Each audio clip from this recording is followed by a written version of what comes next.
Bonjour et bienvenue dans le French Ciné Club, le podcast qui vous fait visiter le cinéma français. Et cette semaine, je vous emmène en Italie, mais avec un couple bien français dans le film Voyage en Italie de Sophie Le Tourneur. Moi, je m'appelle Marion, je suis professeure de français langue étrangère et mon objectif, c'est de vous aider à mieux comprendre le français parlé grâce aux films et aux séries. Et cette semaine, dans le French Film Fluency Club, qui est le club que j'anime pour mes étudiants, on va parler du film Voyage en Italie, un film très nouvelle vague, un peu, je trouve, qui m'a fait un peu penser au film d'Agnès Varda ou de Valérie Donzelli, un petit peu dans l'histoire, etc., sans la voix off. Valérie Donzelli est quand même un peu plus, peut-être, scénarisé. Je sais pas d'ailleurs si ce film Voyage en Italie a été très scénarisé. Il m'a donné cet effet un peu de film tourné, film de vacances qu'on pourrait avoir récupéré dans notre petite caméra à la main. Même si l'image est très jolie, la manière de filmer est très belle, hein, très très professionnelle, mais il y a ce petit côté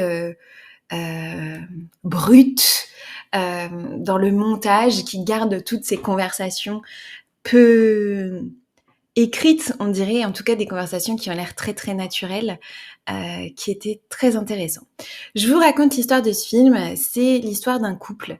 Donc Sophie, jouée par Sophie Le Tourneur, qui est la réalisatrice et l'actrice principale de ce film, et aussi la co-scénariste, et Jean-Philippe, joué par Philippe Catherine. Ils sont un couple depuis peut-être peu de temps. On comprend que Sophie a eu un enfant avant de rencontrer Jean-Philippe et maintenant elle vient d'avoir un bébé avec lui. Il a peut-être 3-4 ans, quelque chose comme ça. Et on comprend aussi que cet enfant, ça a vraiment changé leur quotidien de couple et que ça a peut-être aussi amené quelques problèmes de communication ou de connexion dans le quotidien. Et donc, ils décident de partir en voyage, en vacances, histoire de recoller un peu les morceaux ou de sortir du quotidien et réussir à se changer un peu les idées et de partir en vacances sans leur enfant. Et leur choix se tourne vers l'Italie. Ils partent donc en Italie, comme le nom de ce film l'indique. Quelque chose d'intéressant à savoir sur ce film, c'est que vous pouvez en ce moment voir la suite de ce film dans laquelle ils partent en vacances avec leurs enfants, qui s'appelle L'Aventura et qui est en ce moment au cinéma en France. Je vais vous parler un petit peu de ce que j'ai aimé dans ce film et de ce que j'ai moins aimé, même si c'était assez difficile à trouver. J'ai beaucoup aimé le côté nouvelle vague du film, la façon dont c'est tourné. Il y a énormément de faux raccords, de choses un peu au montage qui parfois sautent aux yeux. Par exemple, ils mettent le casque de leur scooter 3 fois ou une tasse qui apparaît, disparaît, etc. En fait, ces faux raccords, ils viennent un peu quand même nous accrocher notre attention quand même. Mais on comprend que ce qui est important, c'est pas tellement ce qui se passe, mais plutôt ce qui se vit, ce qui se dit aussi dans les dialogues. Et ça, c'est très intéressant la manière dont ce couple dialogue. Il y a une vraie alchimie, une vraie complicité entre les deux acteurs et ça marche très très bien. On sent qu'ils se connaissent, on sent cette petite complicité entre eux et les dialogues vraiment profitent de ça. Et dans ces dialogues, on retrouve aussi beaucoup de discussions un peu philosophiques de couple sur le quotidien, les enfants, les voyages, etc. Et puis, on retrouve aussi des disputes, les disputes de couple. On ne sait pas comment ça commence, on ne sait pas pourquoi, et puis on ne sait pas non plus pourquoi ça continue, pourquoi ça s'arrête. C'est très intéressant. Il y a vraiment une jolie réflexion ici sur le couple. Vous voyez aussi beaucoup de paysages italiens magnifiques et j'ai beaucoup aimé aussi, on voit, j'ai mis ici la dernière scène du film. Dans cette dernière scène, en fait, il y a toute mise en abîme dans ce film du travail de Sophie Le Tourneur qui, dans le film, on comprend qu'elle est aussi peut-être scénariste ou réalisatrice, qu'elle écrit des histoires et qu'elle va tourner un film sur peut-être un couple qui part en voyage.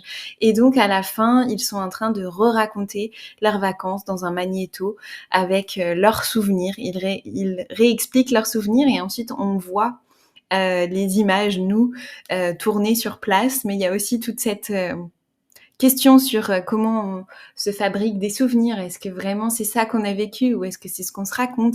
Il y a aussi beaucoup de petits détails qui parfois ont aucun intérêt et ça se mélange avec le quotidien qu'ils sont en train de vivre dans leur appartement, dans leur lit, d'aller prendre un médicament, de se sentir pas bien, etc. Et en même temps, on raconte la fin de l'histoire. J'ai trouvé cette scène très très sympathique. Une partie que j'ai peut-être un petit peu moins aimée, c'est peut-être ce cliché des vacances des Français qui partent soit en Espagne, soit en Italie, maintenant un peu en Grèce aussi, comme s'il y avait que deux options, l'Espagne ou l'Italie. Bon, finalement, ils finissent par aller en Italie. Donc ça, c'est peut-être la partie que j'ai le moins aimée, s'il fallait trouver une partie que j'ai le moins aimée. Quelques questions que je me suis posées ou qui m'ont fait réfléchir après et pendant le film. D'abord, une question assez centrale de ce film, c'est bien sûr l'arrivée d'un enfant dans le couple et ce que ça change pour le couple. Et aussi, cette idée des vacances sans enfant et cette espèce de pacte qu'on semble devoir faire pour, par exemple, si on passe des vacances sans enfant, se mettre d'accord pour ne pas parler des enfants ou ne pas téléphoner à ses enfants. Dans le film, il y a donc les parents de chacun des parents qui gardent l'enfant à tour de rôle et il y a cette petite parfois un petit peu confusion de quand c'est les parents de l'homme, la femme elle se sent moins dans le droit de pouvoir poser des questions, ou elle est moins d'accord avec la manière de faire, ou il y a certaines choses qui lui plaisent pas, etc. Il y a vraiment quelque chose dans lequel on peut tous un peu se retrouver dans ces histoires, et ça je trouve ça vraiment très bien fait sans que ce soit le sujet central du film, mais il y a plein de petits moments comme ça où forcément on se reconnaît un petit peu. Après, une autre question, elle se promène pendant tout le film avec son guide du routard. Elle organise ses vacances autour de son guide du routard, les hôtels, les restaurants, les visites, etc. Et du coup, ça pose un petit peu cette question de est-ce que quand on part en vacances, on fait comme tout le monde et comment on prend les décisions quand on est à deux ou en groupe de ce qu'on va faire. Est-ce que vous êtes plutôt vacances planifiées très longtemps à l'avance ou vous aimez ce genre de vacances un peu improvisées? Et est-ce que au final, avec tous ces guides, on finit pas tous par faire un peu la même chose, un peu les mêmes vacances? Et puis il y a les questions de est-ce que c'est mieux de voyager à deux ou voyager tout seul? Il y a une grosse discussion à un moment dans le film sur ça, sur les types de personnalités quand on voyage à deux ou en groupe. Il y a toujours des gens qui vont proposer des choses et d'autres qui vont suivre. Et puis d'autres qui, quand ils voyagent tout seuls, du coup, se sentent un peu plus libres de prendre leurs propres décisions. Ça, c'est aussi assez intéressant. Et puis finalement, est-ce que les vacances, ça nous aide vraiment à déconnecter du quotidien, ou est-ce que c'est juste une petite pause et puis après on replonge complètement dedans, ou est-ce que finalement on est encore un petit peu dans le quotidien mais avec des petits moments pour souffler? Il y a toutes ces interrogations, réflexions qu'on peut avoir pendant ce... En termes de vocabulaire, j'ai trouvé ce film assez facile. En fait, il y a un vocabulaire assez courant qui est souvent... on utilise souvent les mêmes mots puisqu'on est en couple, donc on se parle comme dans un couple, c'est notre vocabulaire du quotidien, on va dire. Donc ça, c'est super intéressant pour vous qui apprenez le français. La chose qui rend ce film peut-être un peu difficile, c'est le son. Il y a beaucoup de bruit, beaucoup de bruit de rue, de choses, d'ambiance, etc., qui donnent aussi ce côté très naturel, très authentique, très film de vacances, filmé sur le moment, quoi. Et puis il y a quelques petites expressions que je trouvais sympas et que je vais vous partager maintenant, et notamment beaucoup d'expressions avec le verbe faire. Une expression que on entend assez régulièrement, c'est par exemple faire le tour du monde ou faire un tour du monde.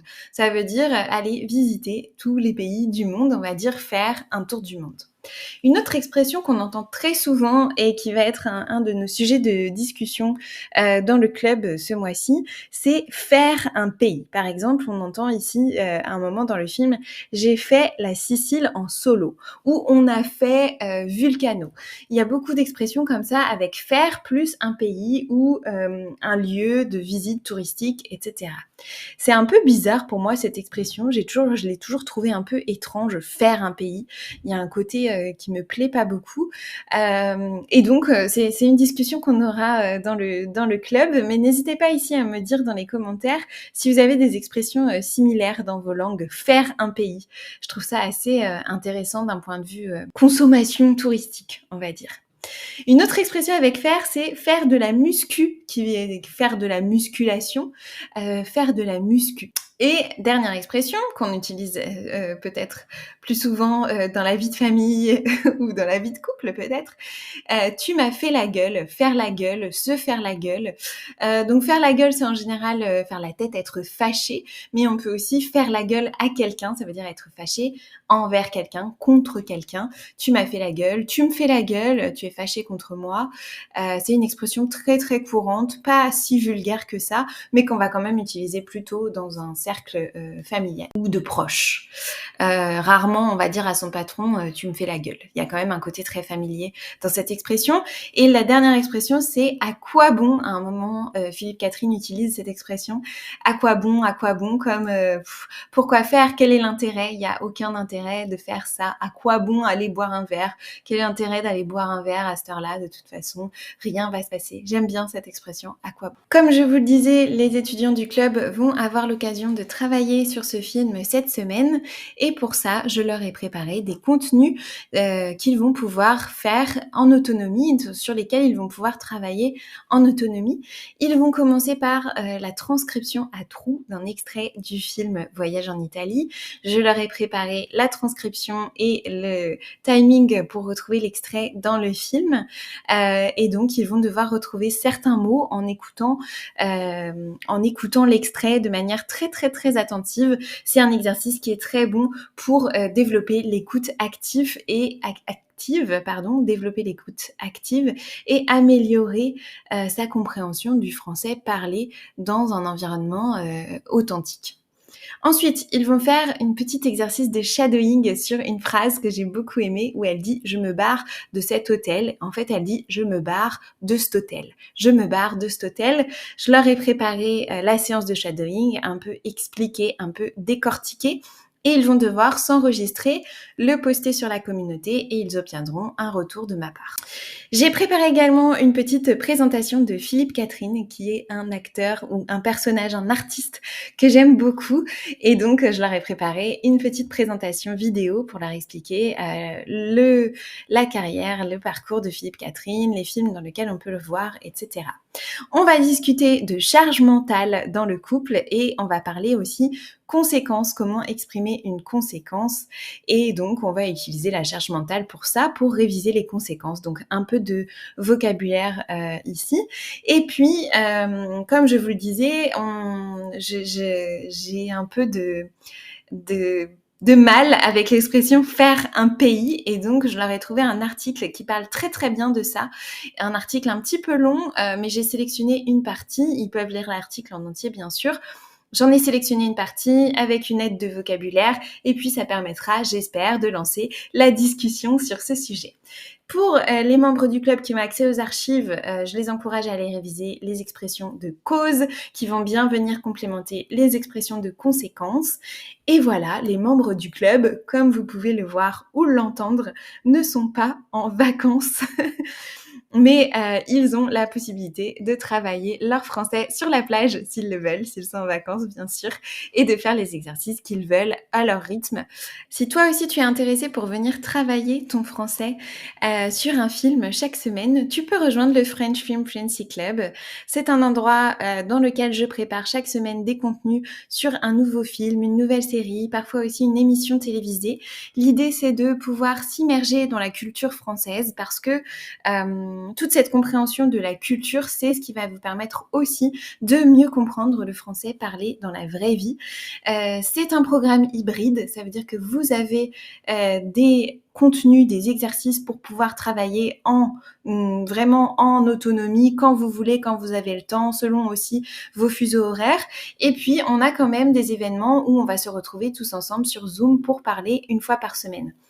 Vous avez des retours de ma part dans la communauté quand vous avez des exercices ou des défis à faire de manière asynchrone, et aussi ça veut dire que vous pouvez poster votre réponse et recevoir mon feedback quelques heures ou quelques jours plus tard, mais vous recevrez toujours un feedback sur ce que vous venez de faire. Donc c'est vraiment un endroit qui vous permet de venir travailler votre français que vous voulez avec des films et des séries. Si jamais vous avez peur que le club ne soit pas adapté à votre niveau, ou vous voulez voir ce qui se passe à l'intérieur avant de venir nous rejoindre, vous pouvez tester une version du club qui vous permet de tester les contenus uniquement.